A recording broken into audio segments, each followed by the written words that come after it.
Hello friends, this is Prashant and you are watching the study hub. The study hub एक ऐसा channel जहां पर आपको मिलता है एग्ज़ाम संबंधी संपूर्ण जानकारी के साथ साथ वनडे एग्ज़ाम जैसे कि रेलवे, व्यापम, पीएससी, एसएससी आदि एग्ज़ाम्स का यहां पे जो है प्रिपरेशन कराया जाता है। आज की इस वीडियो में हम देखने वाले हैं सीजी टेट के बाल विकास से संबंधित ऐसे महत्वपूर्ण प्रश्न जो एग्ज़ाम में पूछे जाते हैं और एग्ज़ाम की दृष्टि से काफ़ी इंपॉर्टेंट है। दोस्तों, यदि आप ये सारे क्वेश्चन अटैम्प्ट कर लेते हैं तो यकीन मानिए आगामी एग्ज़ाम में आपको काफ़ी फ़ायदा पहुंचने वाले हैं। तो दोस्तों, अंत तक बने रहिए। आइए बढ़ते हैं क्वेश्चंस की ओर। तो आइए दोस्तों, देखते हैं पहला प्रश्न। व्यक्तिक विभिन्नताओं का आधार हो सकता है। ऑप्शन ए रुचि, ऑप्शन बी शारीरिक, ऑप्शन सी मानसिक या ऑप्शन डी उपरोक्त सभी। तो दोस्तों, व्यक्तियों में जो विभिन्नताएं होती हैं वो उनकी रुचि, उनकी शारीरिक अवस्था, उनकी मानसिक अवस्था तीनों के आधार पर होता है। तो ऑप्शन नंबर डी जो है उपरोक्त सभी हमारा क्या होगा, सही आंसर होगा। आइए अगला क्वेश्चन देखते हैं। पेस्टोलॉजी ने विद्यालय में किस आयु वर्ग के बच्चों की शिक्षा व्यवस्था की थी। ऑप्शन ए जन्म से 5 वर्ष, ऑप्शन बी 2 से 3 वर्ष, ऑप्शन सी 3 से 13 वर्ष या ऑप्शन डी 6 से 11 वर्ष। तो पेस्टोलॉजी ने जब शिक्षा व्यवस्था की थी उस समय जो है बच्चों का वर्ग जो है 3 से 13 वर्ष था। उनका आयु वर्ग जो है 313 वर्ष था। तो हमारा ऑप्शन नंबर सी जो है क्या होगा, सही होगा। आइए अगला क्वेश्चन देखते हैं। 120 या इससे अधिक आईक्यू वाले बालक को कहते हैं, अर्थात जिस बच्चे का आईक्यू जो है 120 या उससे अधिक होगा उसे हम क्या कहेंगे। सामान्य बुद्धि वाले बालक, प्रखर बुद्धि वाले बालक, मंद बुद्धि वाले बालक या इनमें से कोई नहीं। तो दोस्तों, ऐसे बच्चे जिनकी बुद्धि लब्धि जो है 120 या उससे अधिक हो, ऐसे बच्चों को हम प्रखर बुद्धि वाले बालक कहते हैं। तो ऑप्शन नंबर बी जो है क्या होगा, हमारा सही आंसर होगा। आइए अगला क्वेश्चन देखते हैं। बुद्धिमत्ता लब्धांक आईक्यू क्या होगा यदि मानसिक व शारीरिक आयु जो है समान हो। Option A 0, option B 1, option C 100 या ऑप्शन डी 110। तो दोस्तों, बुद्धिमत्ता लब्धांक के लिए हमने फॉर्मूला जानते हैं, मानसिक आयु बटे वास्तविक आयु गुणा 100। तो यहाँ पर मानसिक आयु और वास्तविक आयु दोनों क्या हो जाएंगे, कैंसिल हो जाएंगे। तो बचेगा क्या, सिर्फ 100। तो यहाँ पर ऑप्शन नंबर सी क्या होगा, हमारा बिल्कुल सही आंसर होगा। आइए अगला क्वेश्चन देखते हैं। बुद्धिमत्ता किस आयु तक बढ़ती है। ऑप्शन ए 18 वर्ष, ऑप्शन बी 20 वर्ष, ऑप्शन सी 25 वर्ष या ऑप्शन डी जीवन भर। तो हमारे मनोवैज्ञानिकों के अनुसार जो है बुद्धि आपकी जो है सिर्फ 18 वर्ष तक बढ़ती है। तो ऑप्शन नंबर ए हमारा क्या होगा, सही आंसर होगा। आइए अगला क्वेश्चन देखते हैं। आईक्यू पर प्राप्त अंक उदाहरण है। आधुनिक पैमाना, नॉमिनल पैमाना, क्रमबद्ध पैमाना या फिर आंतरिक पैमाना। तो आईक्यू के आधार पर जो हमको अंक प्राप्त होता है वो है आधुनिक पैमाना। ठीक है दोस्तों, तो यह जो है आधुनिक पैमाना का उदाहरण है। अगला क्वेश्चन है, कब बुद्धि परीक्षण में आईक्यू बुद्धिमत्ता लब्धांक का प्रयोग किया गया था। तो option A 1905, option B 1908, option C 1916 या ऑप्शन डी 1937। तो दोस्तों, इसका सही आंसर है ऑप्शन सी 1916। अगला क्वेश्चन देखते हैं। सामाजिक बुद्धिमत्ता की अवधारणा का प्रतिपादन किसने किया था। तो सामाजिक रूप से जो हमारी बुद्धिमत्ता होती है उसका अवधारणा जो है का प्रतिपादन किसने किया था, देखते हैं। Option A Thorndike, option B B ने, ऑप्शन सी कैटक या ऑप्शन डी जो है स्पीयरमैन। तो दोस्तों, इसका सही आंसर वो होगा थॉर्नडाइक, ऑप्शन ए। अगला क्वेश्चन देखते हैं। सृजनात्मकता का मुख्य संगठक कौन कौन सा है। सृजनात्मकता अर्थात सृजन करना, ठीक है। इसका मुख्य घटक कौन कौन सा होगा, ये देखते हैं। प्रवाह, मौलिकता, परिभाषा या ये सभी। तो सृजनात्मकता में प्रवाह, मौलिकता, परिभाषा ये सभी होनी चाहिए। तो ऑप्शन नंबर डी इज क्या होगा, करेक्ट आंसर। तो दोस्तों, ऑप्शन डी ये जो हमारा क्या है, सही आंसर होगा। चलिए अगला क्वेश्चन देखते हैं। प्रथम वयस्क बुद्धि परीक्षण प्रतिपादन किसने किया था। यहाँ पे प्रथम बोला गया है और बुद्धि परीक्षण का प्रतिपादन किसने किया था, वो भी वयस्क वाला। ऑप्शन ए बिने ने, ऑप्शन बी कैटल ने, ऑप्शन सी व्लेसलर ने, या ऑप्शन डी इनमें से कोई नहीं। ठीक है दोस्तों, तो इसका आंसर आएगा Wechsler, option C. Option C जो है वो इसका करेक्ट आंसर है। अगला क्वेश्चन देखते हैं। नर क्रोमोसोम है, अर्थात नर में जो क्रोमोसोम्स पाए जाते हैं वो कौन कौन से हैं? Option A XX, option B XY, option C XXY, या ऑप्शन डी YYX। तो दोस्तों नर में जो गुणसूत्र पाए जाते हैं वो हैं X और Y, तो आपको ऑप्शन नंबर बी क्या होगा? सही आंसर होगा। आइए अगला क्वेश्चन देखते हैं। मादा क्रोमोसोम्स क्या है? जैसे नर में क्रोमोसोम्स पाए जाते हैं उसी तरह मादा में भी क्रोमोसोम्स पाए जाते हैं, तो इनमें पाया जाने वाला क्रोमोसोम्स कौन कौन सा है? Option A XX, option B XY, option C YYY, या ऑप्शन डी XXX।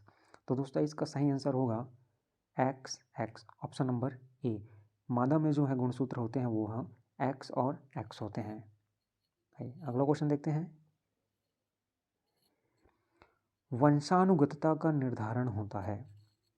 वंशानुगतता अर्थात एक वंश से दूसरे वंश में जो गुणों का ट्रांसफर होता है वो किसकी वजह से होता है? ऑप्शन ए जीन्स के द्वारा, ऑप्शन बी क्रोमोसोम के द्वारा, ऑप्शन सी न्यूरॉन्स के द्वारा, या ऑप्शन डी ये सभी। तो इसका सही आंसर होगा ऑप्शन नंबर ए जीन्स के द्वारा। जीन्स के द्वारा ही वंशानुगतता का निर्धारण होता है। माता पिता से गुण जो है बच्चों में चले जाते हैं। ठीक है, अगला क्वेश्चन देखते हैं। निषेचित अंडा कहलाता है, अर्थात निषेचन के बाद जो अंडा होता है वो क्या कहलाता है?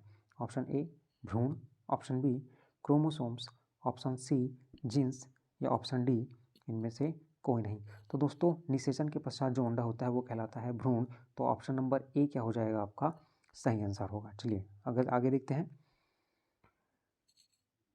जन्म से पूर्व काल में कितनी अवस्थाएं होती हैं? जन्म के पहले पूर्व काल, ठीक है, अर्थात जब गर्भ में होता है बच्चा उस समय कितनी अवस्थाएं होती हैं? Option A 2, option B 3, option C 4, या ऑप्शन डी 5। तो दोस्तों यहाँ पर ऑप्शन नंबर बी करेक्ट होगा, क्योंकि जन्म के पूर्व जो है अवस्थाएं 3 होती हैं। डिम्बावस्था, पिंडावस्था और भ्रूणावस्था, ये 3 अवस्थाएं हैं। दोस्तों इसको याद जरूर रखिएगा क्योंकि ये एग्जाम में ज़रूर पूछता है। अगला क्वेश्चन देखते हैं। किशोर अवस्था में निर्देशन की आवश्यकता किस क्षेत्र में होती है? जब बच्चा किशोर अवस्था में है तो उस समय हमें कौन कौन सी दिशाओं में है या फिर कौन कौन से क्षेत्रों में है जो उनको निर्देश देना पड़ता है? तो ऑप्शन ए शैक्षिक, ऑप्शन बी व्यक्तिगत, ऑप्शन सी व्यावसायिक, या ऑप्शन डी उपरोक्त सभी। तो दोस्तों किशोरावस्था में बच्चों को शैक्षिक अवस्था, उनकी शैक्षिक स्थिति, उनकी व्यक्तिगत स्थिति और व्यवहारिक स्थिति, इन सभी में ज्ञान देना पड़ता है। तो ऑप्शन नंबर डी क्या होगा? हमारा सही आंसर होगा। चलिए आगे देखते हैं। मनोवैज्ञानिकों ने मनुष्य को माना है, मनोवैज्ञानिकों ने मनुष्य को माना है अर्थात क्या माना है? ऑप्शन ए बुद्धिमान जानवर, ऑप्शन बी विषयी, ऑप्शन सी जीवधारी, या ऑप्शन डी इनमें से कोई नहीं। तो दोस्तों मनोवैज्ञानिकों ने मनुष्य को विषयी माना है, अर्थात एक सब्जेक्ट माना है जिस पर वो खोज कर सके, उसके बारे में वो जानकारी हासिल कर सकें। तो option number B is a correct answer. अगला क्वेश्चन देखते हैं। मूल प्रवृत्तियों की विशेषताएं हैं, मूल प्रवृत्तियां, इनकी क्या क्या विशेषताएं होती हैं? ऑप्शन ए ये जन्मजात होती हैं, ऑप्शन बी प्राणियों में स्वभाव में निहित होता है, या ऑप्शन सी मूल प्रवृत्तियां किसी न किसी संवेग से संबंधित होती हैं, या ऑप्शन डी उपर्युक्त सभी। तो दोस्तों जो हमारी मूल प्रवृत्तियां हैं वो जन्म से भी मिलती हैं, हमें स्वभाव में भी निहित रहता है, साथ ही साथ ये प्रवृत्तियां किसी न किसी संवेग के माध्यम से भी संबंधित रहता है। तो ऑप्शन डी जो है क्या होगा? इसका सही आंसर होगा। आइए अगला क्वेश्चन देखते हैं।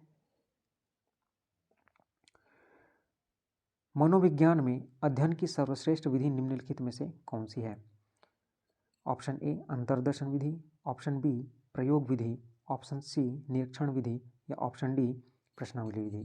तो दोस्तों मनोविज्ञान के अंतर्गत जो है प्रयोग विधि जो है सबसे क्या है? सर्वश्रेष्ठ माना गया है। तो option number B is a correct answer. Option B जो है हमारा सही उत्तर होगा। ठीक है, अगला क्वेश्चन देखते हैं। किसने कहा था कि अंतर्निरीक्षण विधि अपनी आत्मा में देखना ही अंतर्दर्शन है? ठीक है, कि अंतर्निरीक्षण विधि। तो दोस्तों इसका सही आंसर होगा स्किनर। स्किनर ऑप्शन बी, ये स्किनर ने कहा है। ठीक है दोस्तों, किसने कहा था कि अंतर्निहित निरीक्षण विधि? बुद्धिमत्ता लब्धांक IQ क्या होगा यदि मानसिक व शारीरिक आयु जो है समान हो? Option A 0, option B 1, option C 100 या ऑप्शन डी 110। तो दोस्तों बुद्धिमत्ता लब्धांक के लिए हमने फॉर्मूला जानते हैं, मानसिक आयु बटे वास्तविक आयु गुणा 100। तो यहाँ पर मानसिक आयु और वास्तविक आयु दोनों क्या हो जाएंगे? कैंसिल हो जाएंगे। तो बचेगा क्या? सिर्फ 100। तो यहाँ पर ऑप्शन नंबर सी क्या होगा हमारा? बिल्कुल सही आंसर होगा। आइए अगला क्वेश्चन देखते हैं। बुद्धिमत्ता किस आयु तक बढ़ती है? ऑप्शन ए 18 वर्ष, ऑप्शन बी 20 वर्ष, ऑप्शन सी 25 वर्ष या ऑप्शन डी जीवन भर। तो हमारे मनोवैज्ञानिकों के अनुसार जो है बुद्धि आपकी जो है सिर्फ 18 वर्ष तक बढ़ती है। तो ऑप्शन नंबर ए हमारा क्या होगा? सही आंसर होगा। आइए अगला क्वेश्चन देखते हैं। IQ पर प्राप्त अंक उदाहरण है? आधुनिक पैमाना, नॉमिनल पैमाना, क्रमबद्ध पैमाना या फिर आंतरिक पैमाना। तो IQ के आधार पर जो हमको अंक प्राप्त होता है वो है आधुनिक पैमाना। ठीक है दोस्तों, तो यह जो है आधुनिक पैमाना का उदाहरण है। अगला क्वेश्चन है, कब बुद्धि परीक्षण में IQ बुद्धिमत्ता लब्धांक का प्रयोग किया गया था? तो option A 1905, option B 1908, option C 1916 या ऑप्शन डी 1937। तो दोस्तों इसका सही आंसर है ऑप्शन सी 1916। अगला क्वेश्चन देखते हैं। सामाजिक बुद्धिमत्ता की अवधारणा का प्रतिपादन किसने किया था? तो सामाजिक रूप से जो हमारी बुद्धिमत्ता होती है उसका अवधारणा जो है का प्रतिपादन किसने किया था? देखते हैं। Option A Thorndike, option B ने, ऑप्शन सी कैटक या ऑप्शन डी जो है स्पीयरमैन। तो दोस्तों इसका सही आंसर वो होगा थॉर्नडाइक, ऑप्शन ए। अगला क्वेश्चन देखते हैं। सृजनात्मकता का मुख्य संगठक कौन कौन सा है? सृजनात्मकता अर्थात सृजन करना। ठीक है, इसका मुख्य घटक कौन कौन सा होगा ये देखते हैं। प्रवाह, मौलिकता, परिभाषा या ये सभी। तो सृजनात्मकता में प्रवाह, मौलिकता, परिभाषा ये सभी होनी चाहिए। तो ऑप्शन नंबर डी इज क्या होगा? Correct answer. तो दोस्तों ऑप्शन डी ये जो हमारा क्या है? सही आंसर होगा। चलिए अगला क्वेश्चन देखते हैं। प्रथम वयस्क बुद्धि परीक्षण प्रतिपादन किसने किया था? यहाँ पे प्रथम बोला गया है और बुद्धि परीक्षण का प्रतिपादन किसने किया था? वो भी वयस्क वाला। ऑप्शन ए बिने ने, ऑप्शन बी कैटल ने, ऑप्शन सी व्लेसलर ने या ऑप्शन डी इनमें से कोई नहीं। ठीक है दोस्तों, तो इसका आंसर आएगा Wechsler, option C. Option C जो है वो इसका करेक्ट आंसर है। अगला क्वेश्चन देखते हैं। नर क्रोमोसोम है, अर्थात नर में जो क्रोमोसोम्स पाए जाते हैं वो कौन कौन से हैं? Option A XX, option B XY, option C XXY या ऑप्शन डी YYX। तो दोस्तों नर में जो गुणसूत्र पाए जाते हैं वो हैं X और Y। तो आपको ऑप्शन नंबर बी क्या होगा? सही आंसर होगा। आइए अगला क्वेश्चन देखते हैं। मादा क्रोमोसोम्स क्या है? जैसे नर में क्रोमोसोम्स पाए जाते हैं उसी तरह मादा में भी क्रोमोसोम्स पाए जाते हैं। तो इनमें पाया जाने वाला क्रोमोसोम्स कौन कौन सा है? Option A XX, option B XY, option C YYY या ऑप्शन डी XXX। तो दोस्तों इसका सही आंसर होगा XX, ऑप्शन नंबर ए। मादा में जो है गुणसूत्र होते हैं वो हैं X और X होते हैं। अगला क्वेश्चन देखते हैं। वंशानुगतता का निर्धारण होता है। वंशानुगतता अर्थात एक वंश से दूसरे वंश में जो गुणों का ट्रांसफ़र होता है वो किसकी वजह से होता है? ऑप्शन ए जीन्स के द्वारा, ऑप्शन बी क्रोमोसोम के द्वारा, ऑप्शन सी न्यूरॉन्स के द्वारा या ऑप्शन डी ये सभी। तो इसका सही आंसर होगा ऑप्शन नंबर ए जीन्स के द्वारा। जीन्स के द्वारा ही वंशानुगतता का निर्धारण होता है। माता पिता से गुण जो है बच्चों में चले जाते हैं। ठीक है, अगला क्वेश्चन देखते हैं। निषेचित अंडा कहलाता है, अर्थात निषेचन के बाद जो अंडा होता है वो क्या कहलाता है? ऑप्शन ए भ्रूण, option B chromosomes, option C genes या ऑप्शन डी इनमें से कोई नहीं। तो दोस्तों निषेचन के पश्चात जो अंडा होता है वो कहलाता है भ्रूण। तो ऑप्शन नंबर ए क्या हो जाएगा आपका सही आंसर होगा। चलिए अगर आगे देखते हैं। जन्म से पूर्व काल में कितनी अवस्थाएं होती हैं? जन्म के पहले पूर्व काल, ठीक है, अर्थात जब गर्भ में होता है बच्चा उस समय कितनी अवस्थाएं होती हैं? Option A 2, option B 3, option C 4 या ऑप्शन डी 5। तो दोस्तों यहाँ पर ऑप्शन नंबर बी करेक्ट होगा, क्योंकि जन्म के पूर्व जो है अवस्थाएं 3 होती हैं। डिम्बावस्था, पिंडावस्था और भ्रूणावस्था, ये 3 अवस्थाएं हैं। दोस्तों इसको याद जरूर रखिएगा, क्योंकि ये एग्जाम में ज़रूर पूछता है। अगला क्वेश्चन देखते हैं। किशोर अवस्था में निर्देशन की आवश्यकता किस क्षेत्र में होती है?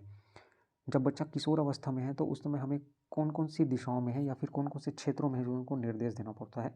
तो ऑप्शन ए शैक्षिक, ऑप्शन बी व्यक्तिगत, ऑप्शन सी व्यावसायिक या ऑप्शन डी उपरोक्त सभी। तो दोस्तों किशोरावस्था में बच्चों को शैक्षिक अवस्था, उनकी शैक्षिक स्थिति, उनकी व्यक्तिगत स्थिति और व्यवहारिक स्थिति, इन सभी में ज्ञान देना पड़ता है। तो ऑप्शन नंबर डी क्या होगा हमारा सही आंसर होगा। चलिए आगे देखते हैं। मनोवैज्ञानिकों ने मनुष्य को माना है, मनोवैज्ञानिकों ने मनुष्य को माना है अर्थात क्या माना है? ऑप्शन ए बुद्धिमान जानवर, ऑप्शन बी विषयी, ऑप्शन सी जीवधारी या ऑप्शन डी इनमें से कोई नहीं। तो दोस्तों मनोवैज्ञानिकों ने मनुष्य को विषयी माना है, अर्थात एक सब्जेक्ट माना है जिस पर वो खोज कर सके, उसके बारे में वो जानकारी हासिल कर सकें। तो option number B is a correct answer. अगला क्वेश्चन देखते हैं। मूल प्रवृत्तियों की विशेषताएं हैं, मूल प्रवृत्तियां इनकी क्या क्या विशेषताएं होती हैं? ऑप्शन ए ये जन्मजात होती हैं, ऑप्शन बी प्राणियों में स्वभाव में निहित होता है, या ऑप्शन सी मूल प्रवृत्तियां किसी न किसी संवेग से संबंधित होती हैं, या ऑप्शन डी उपर्युक्त सभी। तो दोस्तों जो हमारी मूल प्रवृत्तियां हैं वो जन्म से भी मिलती हैं, हमें स्वभाव में भी निहित रहता है, साथ ही साथ ये प्रवृत्तियां किसी न किसी संवेग के माध्यम से भी संबंधित रहता है।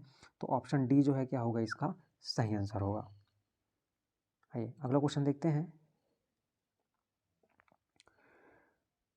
मनोविज्ञान में अध्ययन की सर्वश्रेष्ठ विधि निम्नलिखित में से कौन सी है?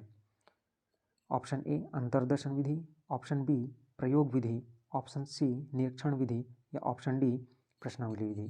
तो दोस्तों मनोविज्ञान के अंतर्गत जो है प्रयोग विधि जो है सबसे क्या है सर्वश्रेष्ठ माना गया है। तो option number B is a correct answer, option B जो है हमारा सही उत्तर होगा। ठीक है अगला क्वेश्चन देखते हैं। किसने कहा था कि अंतर्निरीक्षण विधि यानी कि अपनी आत्मा में देखना ही अंतर्दर्शन है? बी.एन. झा ने, स्किनर ने, स्काउट ने या फिर वुडवर्ड ने? तो दोस्तों ये कहा है स्किनर ने, तो option B is a correct answer, option B हमारा क्या होगा सही आंसर होगा। तो दोस्तों इस प्रकार से हमने यहाँ पर टोटल 20 प्रश्नों पर एनालिसिस किया है, और आने वाले वीडियो में हम जो है गणित पेडागॉजी और विज्ञान के पेडागॉजी पर जो है डिस्कस करने वाले हैं, विश्लेषण करने वाले हैं। तो बने रहिए हमारे चैनल पर, और यदि आपने हमारे चैनल को अभी तक सब्सक्राइब नहीं किया है तो सब्सक्राइब ज़रूर कर लीजिए, साथ ही साथ नोटिफिकेशन बेल को भी ऑन कर लीजिएगा, क्योंकि जब भी हम नई वीडियो डालें तो उसकी जानकारी आपको तुरंत मिल जाए। तो दोस्तों मिलते हैं नई वीडियो के साथ, एक नई जानकारी के साथ, तब तक के लिए जय हिंद।